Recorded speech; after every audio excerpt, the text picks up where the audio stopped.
So we have a really exciting lineup, and we're getting ready to go into a speaker coming up. Um, we're a little ahead of schedule, actually. So, Casey, if you're ready, I'm going to go ahead and bring you in. So a little bit of information. I met Casey Gwinn. Actually, I met him before he met me. So Casey is heads up an organization called the Alliance for Hope International. And I was frantically trying to take in as much information as I could. And was watching every webinar and training that he had. I found out that he had a book about hope. I went out and bought the book, read the book. The book is amazing. And I am a firm believer as a survivor that hope is essential. And then I had the opportunity to sit on a panel with Casey. And he's just an amazing person, former prosecutor, is in charge of Camp Hope, which he's going to talk about today. And so without further ado, I'm just going to go ahead and let you do your thing. So, Casey? Well, thanks, Sherry. It's such an honor to be with you all. Hopefully my sound is working, and I'm going to be able to go ahead and pull up my screen for you and share my. I'm hoping that I am able to do that. And we will just go to my screen. What an honor to be with you all, and thank you, Sherry, for your passion, your leadership, the way you have turned pain into power. And to all of you that are a part of this conference today, thank you for spending the time and leaning in and looking for opportunities where you can make a difference and where you can find hope in your own life. Today, I'm going to talk a little bit about our evidence-based, nationally recognized Camp Hope America program for children impacted by domestic violence. It's a camp that is now moving across the United States. We're in 20 states now, even in New Jersey, and we're moving rapidly to be in all 50 states in the next 10 years. We're also really excited about all of our research on hope and what we are calling the science of hope. And today I'm going to talk a little bit about that as well. And I'm perfectly happy, Sherry, to have a few extra minutes this morning, so bless you as you all get started with this amazing online conference. We've all had to pivot. We've all had to navigate because of COVID-19, and I hope people have been able to navigate certainly better. And Sherry, you are definitely one of those. But I want to talk this morning as I get started about a boy who called himself Alex. He actually was at camp in 2012. Back in 2012, Camp Hope was not a national program. It was just a San Diego program. We started it as part of the San Diego Family Justice Center. And we were at a week of camp out in East San Diego County. And I had noticed a boy that ran very hot. All the kids coming to camp have witnessed domestic violence. Many of them have been physically or sexually abused or have been in the middle of other kinds of major family trauma of some kind. And I saw him because I knew that he might be a risk kid. We're not a behavioral intervention camping model. We don't have guards. We don't have physical restraint protocols. We totally oppose physical restraint unless somebody's life is in danger or there's an assault in progress. But I knew an eye on him. He was 11 years old, about to turn 12. And I actually saw his name tag, which said Calvin. So I was keeping an eye on him. Second day of camp, we're in line for lunch, and I hear a voice behind me say, "I want to play goalie." And I turned around, and there he was. And I said, "Hi, Calvin, how are you?" And he said, "I want to play goalie." And I said, "Okay, Calvin." He said, "My name's not Calvin. My name's Alex. You call me Alex." "Okay, Alex." I wasn't sure where the soccer game was, but I said, "You can play goalie." And then he pointed. And sure enough, behind him, some of the kids at the end of the lunch line were kicking a soccer ball with some of their counselors on the soccer field that was behind the dining room. So I walked him over there. We walked over. I introduced him to everybody. And I said, "Alex wants to play goalie." And they said, "Okay, great." So he goes in the goal box. He gets in the goal box and he stands like this. He never moves. I said, Alex, you can use your hands, you can use your feet, you can move around. He never moved. So a couple kids were on offense, a couple kids on defense, kicking the ball. He never played defense. He never moved at all. The ball went into the goal. He didn't go get it. The other kids had to go get it. Just this went on for 5-6 minutes. And I'm thinking, we got to go to lunch. And then one of the 9-year-old boys who was playing defense turned to Alex and said, "You suck at goalie," which was a totally true statement, I just want to say. And as soon as he said, "You suck at goalie," Alex triggered like that and charged him, swinging at him, screaming, "I will effing kill you." I was 3 feet away, and I caught Alex around the waist as he swung, old boy, and did not hit him. And as soon as I got my arm around Alex, all of his rage turned toward me. "I will effing kill you. You're an effing dead man," swinging, and I could not let him go. As I said, we're not a behavioral intervention camping model. We're not a physical restraint camping model, but I had no choice. I slid my arms around him, got his arms at his sides. I would have sat him down, which is the only maneuver we would ever use at camp in an assault situation. But there was a wall behind the goal box. I backed him up. All the other kids went to lunch. We have a rule of 3s at camp, so 2 other stayed with me. And he raged at me. "You let go of me, you're dead. Effing this, effing that, effing this." And I did not criminalize him. And I did not shame him or blame him. I just said, "I'm so sorry, Alex. I know you're upset. Breathe with me. It's okay. I'm not going to hurt you. It's okay. Breathe with me, Alex. Feel my breathing.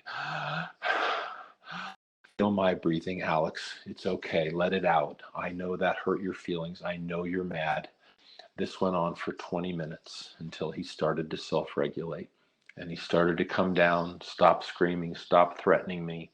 I still had my arms around him. And as we kind of came down together, I said, "Alex, in just a minute, I'm going to let you go. And you have a choice to make. You can attack me. And if you attack me, I won't be able to stop you, but somebody's going to call 911. And we'll have to get the sheriff here to camp, and you won't be at camp for the rest of this week. Or you can go attack that other boy that you want to hurt, and we'll have to call 911, and you'll have to leave camp. Or we're going to go canoeing this afternoon on the lake, Alex. And if you want to go canoeing, imagine what that would be like. It'll be so fun. We'll be out on the lake. It'll be sunny. We'll splash. We'll play. I'll keep you safe. You can go with me. You can go with somebody else, and we'll have a great time." And he said, "So what are my choices?" And I said, "Attack me or come back to camp and go canoeing this afternoon." And he said, "Let me think about it for a few minutes." So we just sat there, and I started to let go of him, and he said, "Don't let go of me yet." So I didn't. I was restraining him. I just had my arms around him. And 5 minutes went by in total silence as we breathed together. Beautiful spot in the mountains east of San Diego. And then finally he said, very matter-of-factly, "I'd like canoeing. I choose canoeing. I've never been canoeing. I don't even know how to be in a canoe. Will you help me? Will you help me how to paddle? What if I fall in the water? I'm not a very good swimmer. What do I do if I go in the water?" "Well, we'll have a vest. You'll be safe. I'll teach you to balance the canoe. Even if you it'll be okay. We'll still have fun." Imagine what it'd be like if we're just splashing and playing in the water on a warm day with the sun hitting us and everybody laughing. It'll be so much fun, Alex. We'll have a great time. And we did go canoeing that afternoon. And Alex didn't have to leave camp. We did have to do some conflict resolution later because the 9-year-old was pretty sure that Alex was going to kill him in his sleep that night. So we had to kind of work through that. But Alex stayed at camp. And then he got into a counseling program at the San Diego Family Justice Center. And then he came back to our monthly activities for Camp Hope every month. And then the following summer, I took this picture of Alex on the Klamath River, whitewater rafting with me. I was front right, he was front left, in class 3, class 4 rapids at another camp that we went to, not in San Diego, but up near the Oregon border. And now you see what hope looks like on the face of a boy who grew up in a domestic violence, child abuse home with a ton of internalized anger and rage that he couldn't even explain or understand. And then we just kept navigating. Alex's father is still a very abusive human being, not in his life by Alex's choice because of all of the difficulties and challenges of that. But each year, Alex kept engaging. And then he set a goal, and his goal was to become a counselor, because at Camp Hope, you can become a counselor when you're going into your senior year of high school and counsel 7 to 11-year-olds along with a team counselor that's older. And then when you get older, you can actually counsel with the older kids, which are 12 to 17.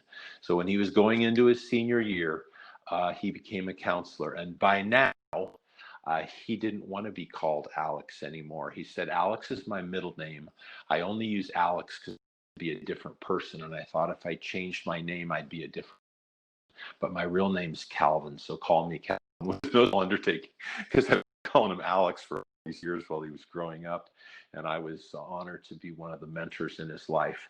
But he counseled for the 7 to 11-year-olds at Camp Hope by 2017, and by then we were starting to move camp all across California and across the United States. And then next summer, when he graduated from high school, he counseled again, except now he's 6'2" and weighs 180 pounds.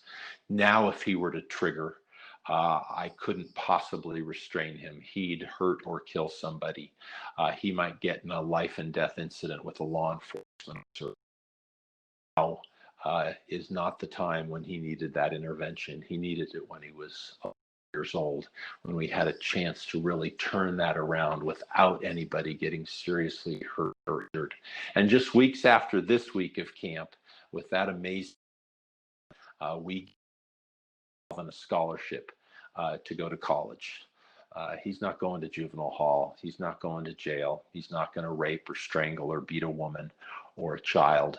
He's going to college and wants to be a psychologist so that he can navigate all of that. And his mom's still making some interesting choices. His mom's right next to him there with men in her life.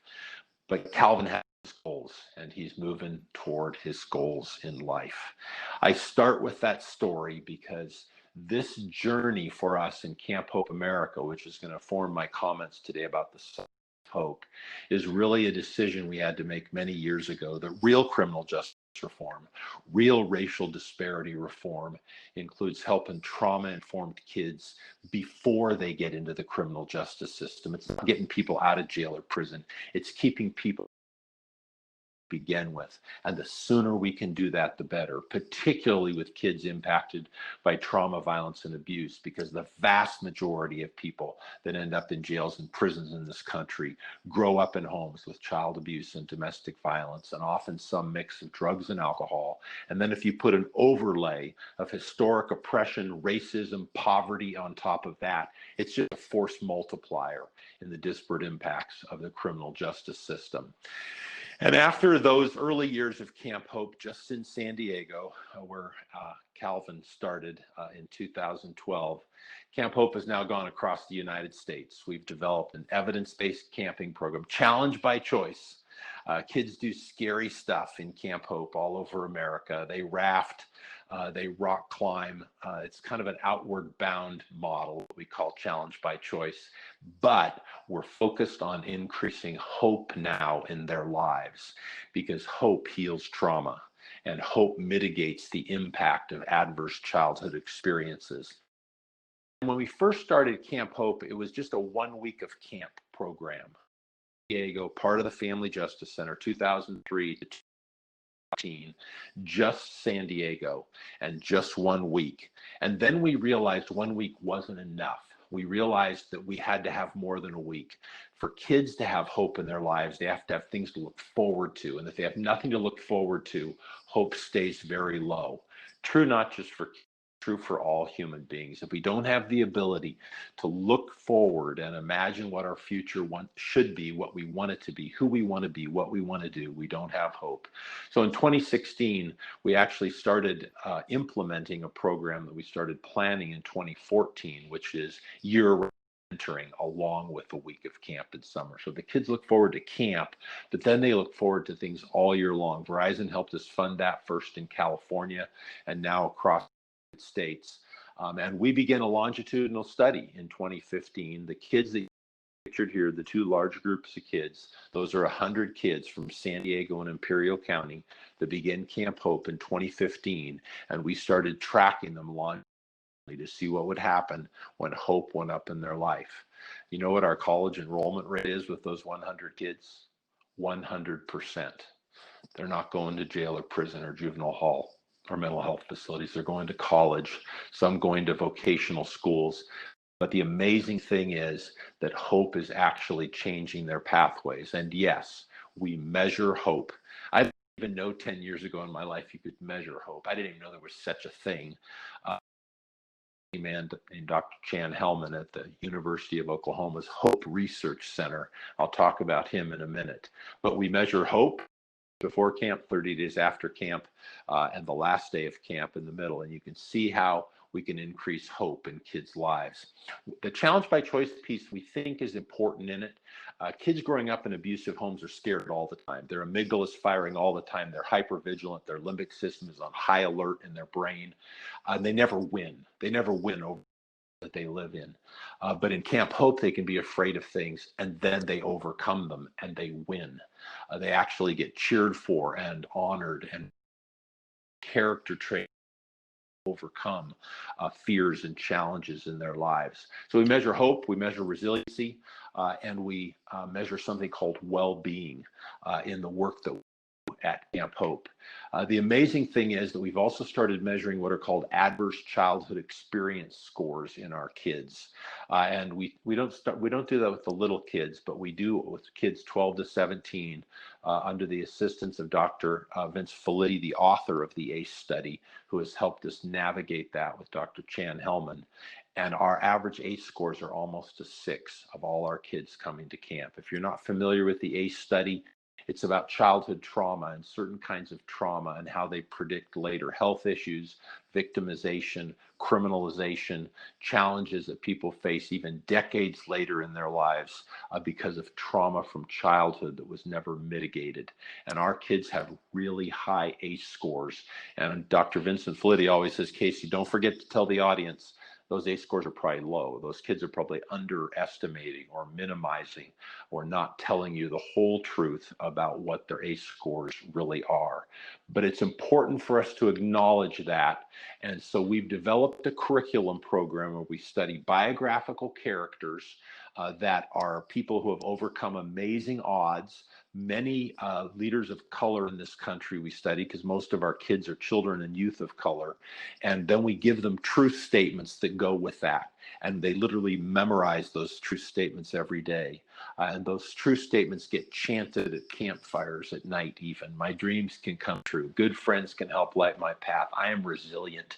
My future can be brighter than my past. My light can inspire others. Truth statements that any of us could benefit from in our lives to replace the negative tape that so often plays in our head. I'm not worth anything. I'll never amount to anything. There's nothing I can do well. Nothing's ever going to change. So many things that attack hope in our lives. And in the Camp Hope world, we started researching it early on. After we met Chan Hellman, we showed how hope can go up. And when hope goes up, great things happen in a human being's life. Resiliency goes up. When hope school performance improves. When hope goes up, people start being able to identify more goals they want to have in their life. Our first published peer-reviewed academic research was in California. Now we've replicated it across the United States, and now Camp Hope is moving across the United States, including in New Jersey. Right there in the middle, you'll see New Jersey, the very middle picture, 9. We're in 20 states now. New Jersey's one of those. And we're so excited to be partnering in New Jersey to make that happen. So as I said, Camp Hope is now moving across the country. Real criminal justice reform. Not the kind of reform that says, look at all those people that have lost everything in prison or jail for minimal offenses or that didn't deserve to be there. But look at all the people that never went to jail or prison because we gave them a path to go a different direction, a real pathway.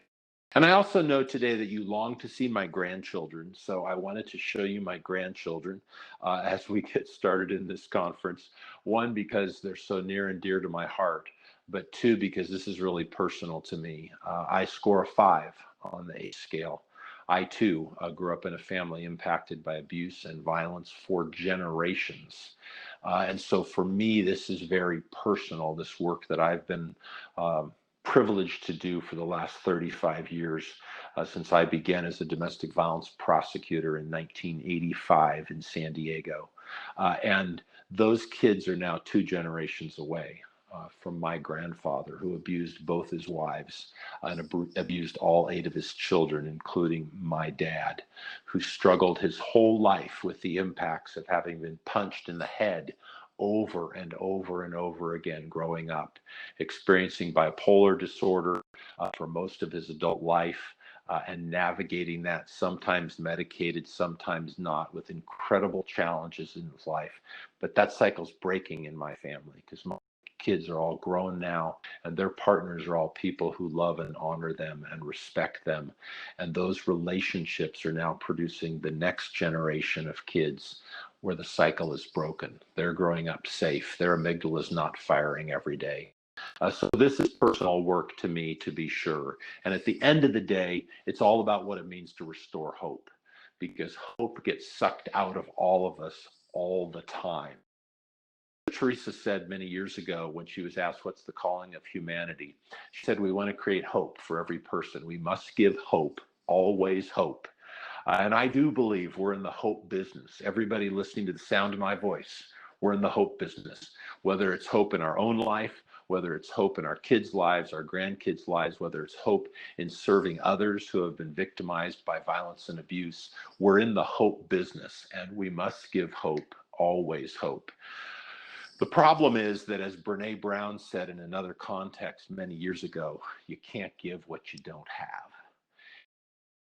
Hope in your own life, it's really tough to give it to others, whether you're a cop, a prosecutor, an advocate, doctor, nurse, therapist, school teacher. It doesn't really matter where your background has taken you. You can't give what you don't have. So my life has been changed in the last 10 years by the work that we've done around the science of hope. I give a lot of credit to Dr. Chan Hellman, who's the co-author of our new book, Hope Rising, How the Science of Hope Can Change Your Life. And I give great honor and credit to Dr. Rick Snyder, who has since passed away, who was the first hope scientist in America. At the University of Kansas in the 1990s, Dr. Rick Snyder started measuring hope. And he started figuring out how to validate scales. And I'll show you that before I'm done talking this morning, a little bit about the science of hope and where he started it all. But this journey into writing Hope Rising was really me not only processing my own stuff, Dr. Chan Hellman processing his own journey through childhood trauma, us interviewing many survivors of trauma, violence, and abuse, both adults and children, and then talking about the practicality of the science and how it is so relevant to all of our lives. Chan says this: hope is the mindset that drives resilient behavior. So resiliency is one of the focus areas in the child welfare movement, in the adverse childhood experiences community today. But resiliency is really hard to teach to kids, and it's pretty fuzzy to measure. Hope is not. I'll show you how simple hope is to measure in a human being's life. And hope is crucial to going forward. Resiliency tends to be about bouncing back from the bad things that happen to you, but hope is what takes you into the future, setting goals going forward. So I want to talk about that for a few minutes this morning, and I want to challenge you on it. Where's hope in your life? How do you find it? And if you lose it, how do you regain it? I want you to think about the challenges you've had in your own life and that you may be even having today, because this is relevant to individuals, it's relevant to organizations, it's relevant to folks whether you work in the field of trauma or not, because you can hardly work anywhere in any workplace in America, for profit or nonprofit, where you're not going to be impacted by those people who have been robbed of hope in their life, those people who struggle at times with low hope, as we all do in our lives, and then what we do to get it back.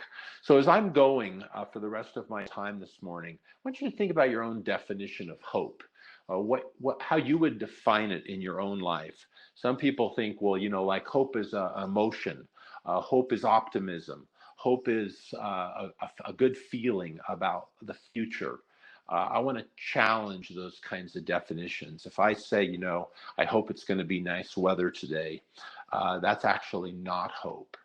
Because I have no control over the weather. That's a wish thrown into the universe. If I say to one of you, I hope you have a great weekend this weekend, that's actually not hope, because I'm not going to be with you this weekend. I'm not involved in your goals for the weekend, your plans, anything you're going to do. Again, I'm just throwing a wish at you when I say I hope you have a great weekend, because it's actually not something that I have any control over. And I want to show you what this means. For us, the definition is that hope is the belief that your future can be brighter than your past, and that you play a role in making it happen by the goals you set and the pathways you pursue. And here's kind of the fundamental overarching premise of the science of hope. We're born with it. Human beings are hope-centered creatures. Unlike most animals on the planet, most animals operate by instinct. Most animals can't imagine what their life's going to be like 5 years from now, or who they want to be 5 years from now. Human beings can. We're born with it. It's the essence of being human. We can't articulate it as babies, though I'll tell you, babies have goals. And if those goals get met, everybody's happier if a baby's goals are met. But as we get older, we can articulate kind of who we want to be and where we want to go in life. It's the essence of being human. The problem is that people get robbed of hope. Direct and vicarious trauma, illness, disease, adversity, it robs us all of hope. You lose a relationship, you lose a loved one, you're working through difficult health issues, you can get robbed of hope. Things out of your control, trauma, one of those things that's often out of your control, robbed of hope in life. And it's not just about both direct and vicarious trauma, it's illness. Our daughter was 28 years old, running Camp Hope America 4 years ago, when she was diagnosed with a very rare form of gray zone lymphoma. Gray zone lymphoma has been diagnosed in only 300 people ever. And here she is at 28, diagnosed with an amazingly rare form of cancer that's stunningly lethal. You want to talk about being robbed of hope and the battle for hope in that journey, and how do we regain it and how do we restore it. Carrie Ann's one of the most high hope people I've ever met. In that journey at the beginning, they said, Carrie Ann, you probably will never be able to have children of your own, even if you survive this. And you've got to go immediately into chemo or you're going to die. And 6 months of hospital-based chemo. But Carrie Ann decided she was going to set goals. She decided she was going to decide what to control, and worked at it. She learned about cancer. She learned everything she could about nutrition. And she said, Dad, sugar feeds cancer, so I'm getting sugar out of my body. She went on a ketogenic diet all through chemo. She fasted for every 5 days of chemo cycle, and she survived. She had joined a gray zone lymphoma group. Everybody else in her group died. Everybody. Carrie Ann survived by the grace of God and an amazing set of goals and pathways that she identified that she could control in her life. And 15 months ago, by the way, she had a 12-pound, 10-ounce baby. Yeah. High hope people survive cancer. It's a true story. It's actually in the research at greater rates than low hope people. But this robbery of hope is something we've got to be aware of in our lives. And children are always robbed first. Children are always robbed first on planet Earth. Growing up with violence and abuse, growing up in poverty, growing up early on impacted by racism or historic oppression or other forces, children are always robbed first in life. So as I'm kind of moving through some of these thoughts today and checking my time, how's your hope meter? How you doing? even as you're starting this conference, where is hope in your life? How you feeling about the future? Or are you stuck in the present, or maybe even stuck in the past? Because trauma always looks backward and hope always looks forward. So I just want to leave you with some encouragement. Hope is measurable in a human being. We proved it in Camp Hope. We've now proved it in family justice centers. We're now measuring it in nonprofit and for-profit organizations and the employees. We measure it in our own organization. Hope is measurable and malleable. It's cultivatable. You can actually teach hope to human beings. The adult hope scale and the children's hope scale that Rick Snyder first validated in the 1990s are now being used in our organization, in all of our programs, and lots of other programs, family justice centers, domestic violence shelters, batters intervention programs, starting to measure hope in people's lives. And we've learned in our journey around hope that there's a continuum of hope, that people lose hope in their life. They descend down that continuum from rage to despair, sometimes to apathy, where they get to the point where they say, nothing's ever going to change. There's nothing I can do to make a difference.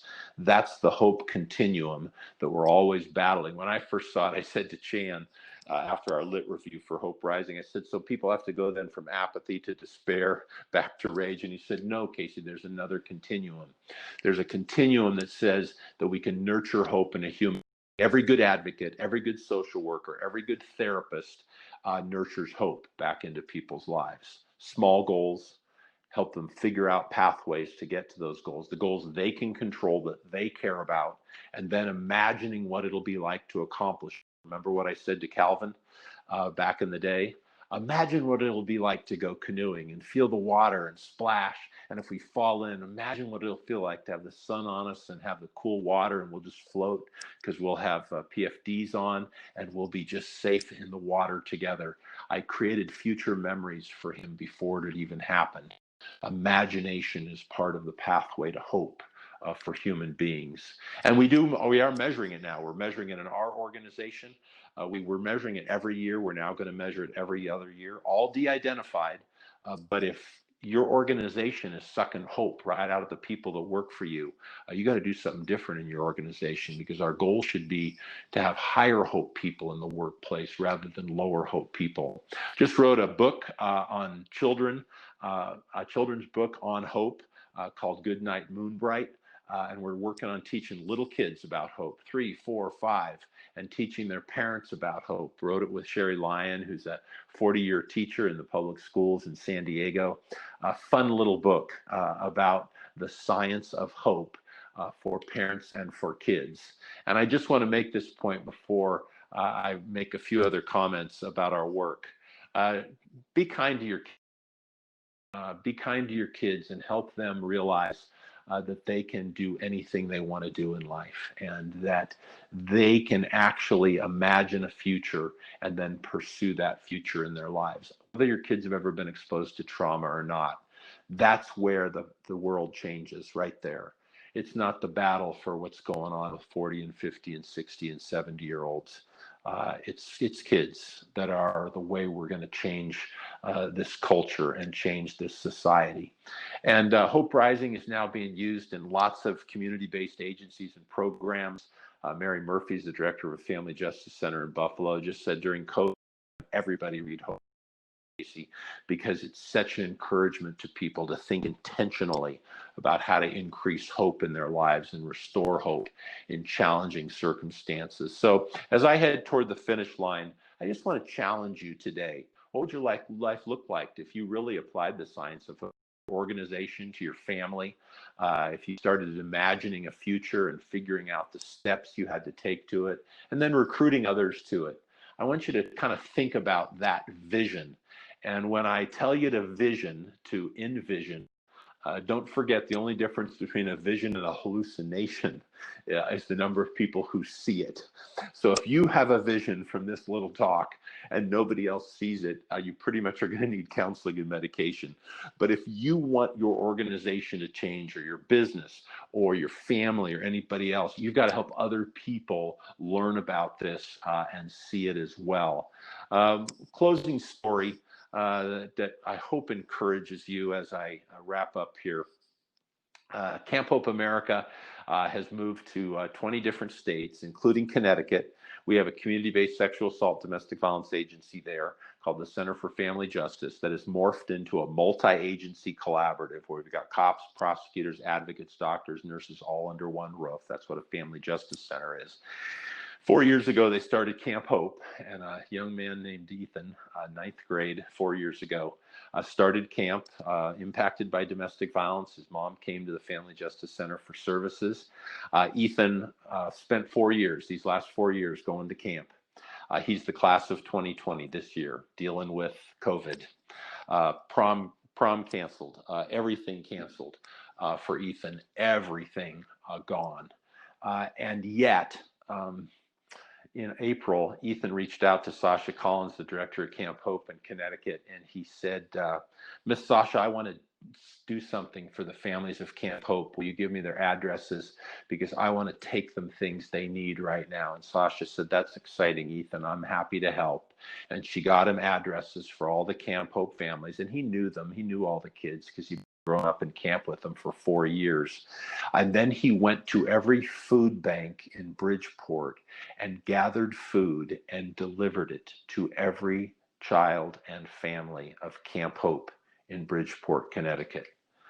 And everywhere he went, he left a sign that said, "Hope is not canceled. We got this," with the food that he delivered. A senior in high school, no graduation, no prom, no special events. But Ethan said, you know what? Hope is not canceled. We got this. He then wrote a note to Deb Greenwood and said, Deb, you need to tell everybody hope is not canceled. A child impacted by domestic violence, growing up, could have easily said, you know what, I can't control anything in my life, and now COVID is destroying me. Nah, wouldn't do it. By the way, just weeks after Deb Greenwood told me about Ethan and his amazing set of goals, Ethan got a full ride to college, and he just started a few weeks ago in Connecticut. That's the power of hope in a child's life. We even made T-shirts. Gail Strack, our CEO, and I, we even made T-shirts that said "Hope is not canceled" in honor of Ethan and his incredible passion to make a difference in the world. So I'm going to close with this challenge to you. A couple of years ago at Camp Hope, one of our true statements was, "I have a hope story." And that artwork right there, which was in the dining room every day so the kids could memorize the true statements of the week, was done by an amazing young woman named Janelle. Janelle is in the hat there. She counseled at Camp Hope for a number of years. She's now on a ride to Cleveland State University to become a nurse, but she's also a very gifted artist. And Janelle, she did the artwork, this artwork right here, if you zoom in on it, she says, hope written by me.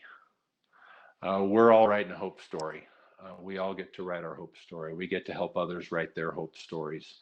Our hope stories aren't written by somebody else. If they are, we're in trouble. If we let somebody else write our hope story, we're in trouble. Janelle figured it out at the age of 18. My hope story has to be written by me. So I want to close there and just challenge you as we go into this conference, as you go from room to room, sit at different tables, hear different speakers, process so many things that are going to be just rich at this conference. Let's remember our calling through the pandemic, through social unrest, through all of the racial equity issues and awareness raising that's happening in this country. We're called both to be kind-hearted and we need to be hope-centered. We've got to figure out how hope gets restored in the lives of human beings, including our own. That cycle's breaking in my family of violence and abuse. I hope and pray that we can make it break in other people's families as well. I love the passion of Sherry and meeting so many other survivors who have figured out how to turn that pain and trauma from the past into power and vision for the future. That's the calling of humanity, as Mother Teresa said, because we must give hope, always hope. So blessings on all of you. Sherry, it's great to be with you all. Look forward to a great conference and sitting in some of these rooms and myself too, being a learner this week. So blessings on all of you. Thank you so much. Casey, you're just an amazing speaker. We did have a question come up. We have a little bit of time. Do you want to take the question? Sure. So the question was, how is your camp funded? The camp is funded in a variety of ways. So all the funding is local for most of the programs. Verizon is helping us nationally to develop the infrastructure so that we can support sites. So, but everybody raises money locally. I will tell you, it's an easy business case. So here's the business case. These kids are either going to populate jails and prisons and mental health facilities, or they're going to go to college and they're going to find pathways forward in their life. So that's the business case. And of course, funders get that.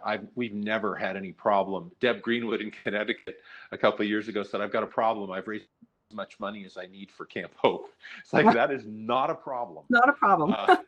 So yeah, it's mostly raised locally, and then Verizon nationally to develop the whole framework for Camp Hope America. Awesome. Great. Well, one of my chapters in my hope story has been to bring together amazing speakers today to help educate those who need this information. I have a very dog-eared copy of Casey's book, and I encourage everyone to pick up a copy and read it. It's amazing. Gives you some insights that even I was like, wow, this is really, really interesting. So again, Casey, thank you so much. And I know it's super early for you, so have a great day. Thank you. Looking forward to the conference. All right. Fantastic. So we are, wow, right on time. And right now we are going to close down the presentations, put you back into the networking hall. Again, to move around the hall, just double click on a table. You'll see the speakers' names under the tables so that you can easily find the speakers that are available this morning to talk with. And just make sure that at the bottom of your screen, where there's a camera on, a mic on, and chat, that you can use all that functionality within the table space as well. So I'll see you in the networking hall.